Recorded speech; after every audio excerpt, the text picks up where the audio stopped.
Welcome back to In Response EDH. As always, I'm your host Albert, and I'm glad you can join us for another great Commander gameplay video. On today's episode, we have Genesis with us again, but this time he's left Prosh at home and brought with him another of the original pre-con commanders, Oloro, Ageless Ascetic. This deck wants to keep the threats under control with wipes like Cyclonic Rift and gains tons of card advantage with Necropotence in order to find one of his combos or lock the table out of playing any spells. Next we have Mike back with his Enchantress deck, led by Tuvasa the Sunlit. The name of the game for him is cast enchantments to grow his commander and get in for big chunks of commander damage, all while drawing cards with creatures like Eidolon of Blossoms, and draw even more cards with spells like Rhystic Study, and of course this is Mike we're talking about, so you know he's running Omniscience in the deck, to be able to churn through his library and cast everything for free. Jose's also made his way back to the table, and has decided to play Marisi, Breaker of the Coil. This is a stacks deck, and aims to keep us playing fair magic, with cards like Hushbringer, shutting down ETBs, Dranic Magistrate to keep us playing cards only from our hands, and Blind Obedience to have our creatures come in tapped while draining our life totals. Lastly, there's me, and I've chosen to play my favorite Sultai commander, Muldrotha the Gravetide. This of course is a Graveyard Matters deck that aims to recur creatures over and over again that control the board like Plaguecrafter, annoying planeswalkers like everyone's favorite, Oko Thief of Crowns, and of course, ways of taking infinite turns with Time Warp. Before we get started, we would like to remind you, if you enjoy our content and would like to support the channel, consider becoming a patron. When you do, you're not only contributing to the channel's growth, but you're also being entered in our monthly giveaways, as well as receiving patron-only perks. All proceeds of our Patreon are reinvested back into the channel to bring you the best content possible. We would also like to thank our sponsor, Dragon Shield. Hit the link in the description of this video to check out the best product out there to protect your cardboard. You can also support the channel by using our affiliate link when purchasing product and singles at TCG Player. With that said, and the introductions out of the way, let's start the game. Mike wins the die roll and starts us off. Yep. Everybody good? Good. I'll draw for the turn. Island pass. I play a Misty Rainforest. I then tap it and sack it, losing a life, to search up a Zagoth Triumph. I then cast a Mana Crypt and tap it to cast Lightning Greaves. Jose then draws and plays a tap Stomping Ground and passes. Genesis then starts his turn, gaining 2 life with his commander's ability. He then draws and plays a Verdant Catacomb and just passes to Mike. Mike then draws. He then taps both lands to cast Talisman of Curiosity. I start my turn rolling for the Crypt trigger and take 3 damage. I think this kind of... Oh, well, I mean, it has to be there, so... I then play a Prismatic Vista.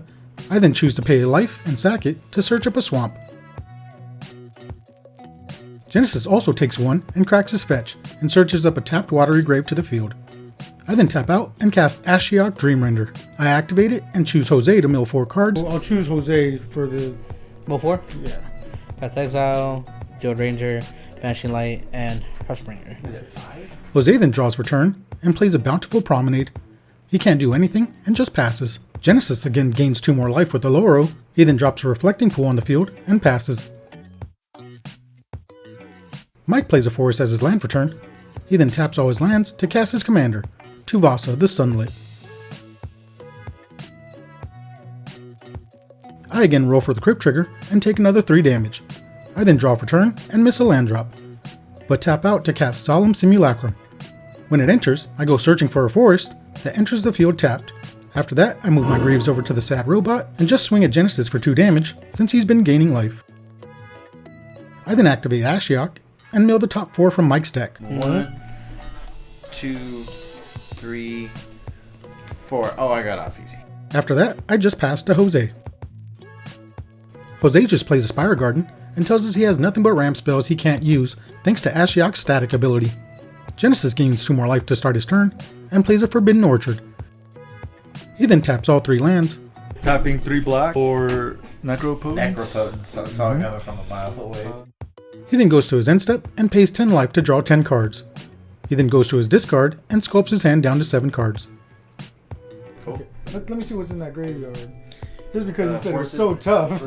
Force of negation. So there's a force negation, a gilded drake, negate, grim monolith, pendulum mist, polluted delta. A lot of fucking counters. He has a better counter response in his hand.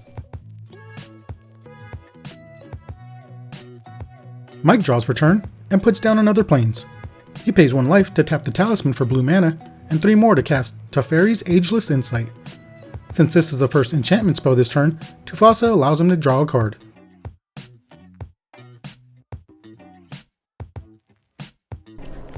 Even. Booyah. It's this! It stopped it again! Don't quit You know throwing what it over there. It's because you put all your money on the whole game. I then play a Slitherboar Pathway as my land drop. After that, I tap out to cast Kakusho, the Evening Star. I then activate Ashiok again, this time choosing to mill myself and exiling everyone else's graveyards. After that, I move to combat and swing the sad robot at Mike for 2. He chooses not to block and takes 2 damage. Jose then plays a forest and still doesn't do anything. Can't do much so past turn. Genesis then gains another 2 life. He then plays a Fetid Heath as his land drop, and decides to tap out to cast Smothering Tithe. After that, he goes to his end step and pays another 5 life into Necropotence. Okay. Okay, he's exiling a Bolus of Citadel, a Flusterstorm, and a Toxic Deluge. There's just fucking so much gas in his hand. He has nothing but gas in his hand. Mike then draws for turn and drops a forest on the field, not paying the tithe tax, and giving Genesis a treasure. He then casts a Banishing Light, drawing a card with Tuvasa, but instead draws 2 with the Insight, allowing Genesis to make 2 more treasures.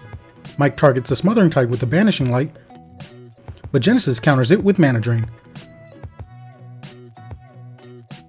Mike then pays another 3 mana to cast Song of the Dryads, targeting the Smothering Tithe again, and turning it into a forest.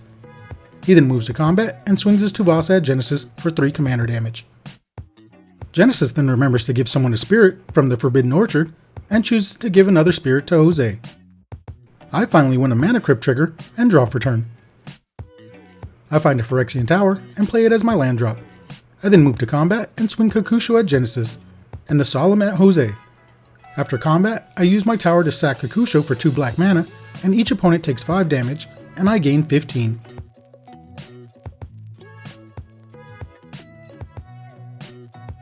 I then activate Ashiok again, and mill myself for 4 again. I then use the 2 black mana and 1 from the Mana Crypt to cast Victimize, sacrificing the Solemn to return Kakusho and Coma to the battlefield tapped. After that, I cast Grey Merchant of Asphodel. As it enters, I count up my devotion to black, which is 6, and each opponent loses 6 life, and I gain 18. I then move to my end step, and Jose casts Chaos Warp on Coma. I point at my Greaves, but it wouldn't have saved it, so I shuffle Coma into my deck and reveal a Baleful Strix, which draws me a card as it enters. Jose then draws for turn and plays a Battlefield Forge. He finally starts playing spells and casts a Blind Obedience, followed by casting a Crawl Space. Genesis then gains a much needed 2 life with Oloro to start his turn, and then chooses to cast Cyclonic Rift using 1 of the floating mana and a treasure to bounce a Song of the Dryads in order to get his Smothering Tithe back. He then goes to his end step and pays 2 life to draw 2 more with the Necropotence and passes. Mike then untaps and draws, not paying for the tithe tax. He then recasts the Song of the Dryad, targeting the tithe again, and drawing 2 cards with his commander and the Insight.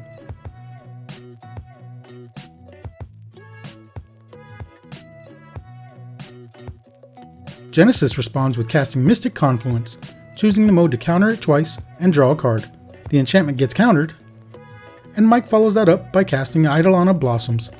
As it enters, Mike draws 2 more cards, and Genesis makes 2 more treasures. Mike then goes to combat and swings 3 more commander damage at Genesis.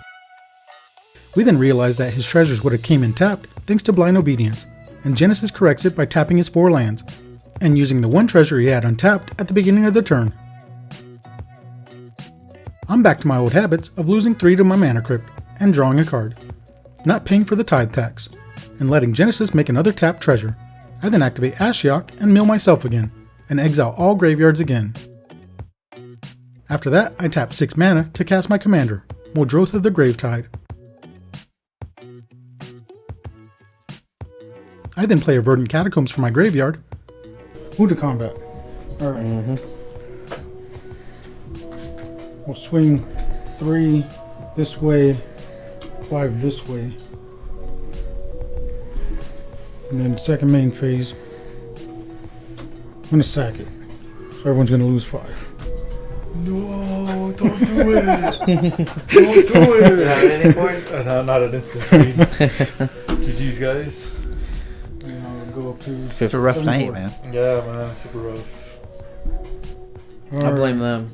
Yeah, because you didn't do anything the last couple of games. I won both games, but I blame them. Equip Lightning Greaves here. Mm-hmm. And then I'll just crack this, grab something, pay 1.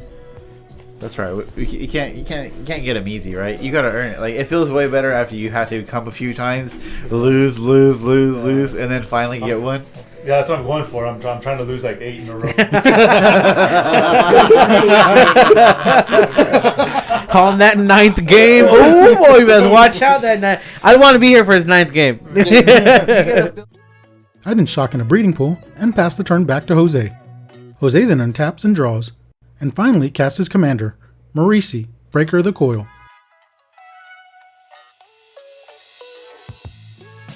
Jose then goes to combat and swings 1 spirit at me and 1 spirit at Mike. When they deal combat damage, Marisi goads all of our creatures. Mike starts turn 7 by playing ᴅᴏᴜᴜ Coast. He taps 3 mana to cast Estrid's Invocation, but I don't want to allow him more card draw since he'll copy the Eidolon, so I counter it with Fierce Guardianship. Mike still gets to draw a card since Tuvasa's ability is a cast trigger. After that, he taps 2 to cast Sanctum Weaver, which comes in tapped. He then moves to combat and has to swing both creatures at me for 6 damage. After that, he ends his turn. This isn't right. Take another 3. Can you please get... I will not. You will not make it. Has he rolled odd at all? Once. Ancient Tomb. Whoop. I then start off my turn channeling ᴑᴜᴜ Who Endures to blow up the Blind Obedience. After that, I recast Kakusho from the graveyard. And then tap another 2 to cast Altar of Dementia. I then move my Greaves over to Kakusho and go to declare attackers and send everything at Mike, dealing a total of 14, leaving him at 6 life. On my second main, I sack Kakusho to the altar and drain Mike and Jose for another 5 life each, and I gain 10 more life. And then choose Jose to mill 5 cards off his library with the altar. Before I end my turn, I re-equip Muldrotha with the Greaves, and then pass. Jose then starts his turn, casting a Goblin Spymaster. He sort of jumps the gun and hands us some 1/1 tokens, but forgets that we only make them at the beginning of our end steps. And pass turn. It doesn't matter if I attack. I'm giving you one turn to handle Albert. I can't do anything. You can do everything. Your enchantments. Turn 8 starts by Mike playing a basic Plains, and then casting Dance with the Manse, where X equals 6. He chooses Estrid's Invocation, which will come in as a copy of the Eidolon, and draws him some cards. He also returns an Opalescence and Shark Typhoon to the field. The 2 Eidolons will see this, and draw him 4 cards each when they enter.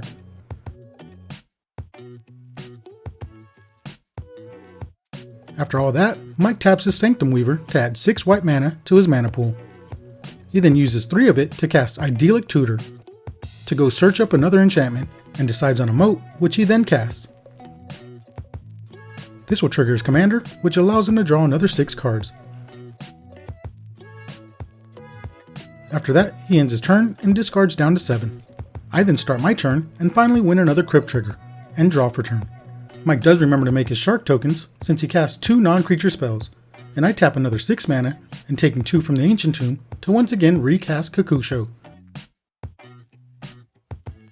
I then move the Greaves over to Kakusho and move to combat, and can only attack with my flyers since there's a moat on the field. I choose to send them both at Jose, but before blocks, Jose flashes in an Aven Mind Sensor and blocks Kukusho. The Aven Mind Sensor will die, and Jose takes 1 damage. On my second main phase, I sacrifice Kukusho again with the altar, draining Mike for his last point of life, and Jose for 5, and I gain 6. Jose then mills the top 5 cards of his library, and after that, I equip Muldrotha again with the Greaves. I then tap my Phyrexian Tower to sacrifice Gary for 2 black mana. I then use that mana to help recast Ashiok from the graveyard. I down tick Ashiok to mill Jose for another 4 cards, and exile his graveyard. After that, I pass the turn. Jose draws for turn, and doesn't find an answer for my board state, and decides to just throw in the towel.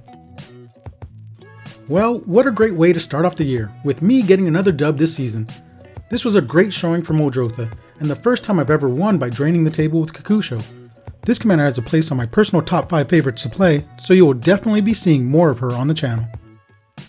The turn 2 Ashiok I played really locked Jose out in the early game, since he kept a hand with a couple ramp spells he couldn't cast due to Ashiok's static ability.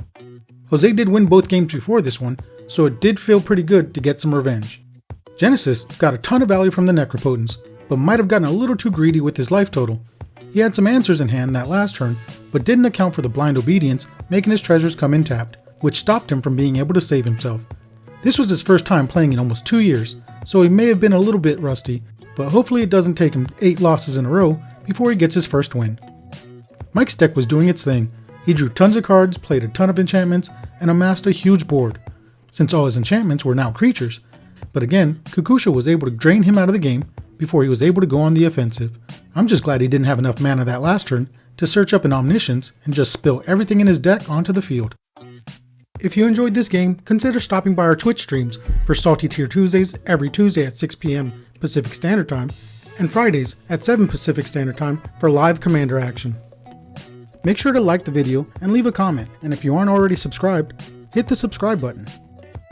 Before we go, we'd like to give a big thank you to our amazing patrons. We are glad to have your support and thankful for each and every one of you. We here at In Response would like to thank you for watching. Please make sure to like and subscribe, and make sure you follow us on our social medias. We also stream every Friday night at 7 PM Pacific Standard Time. Thank you for watching. Have an awesome day.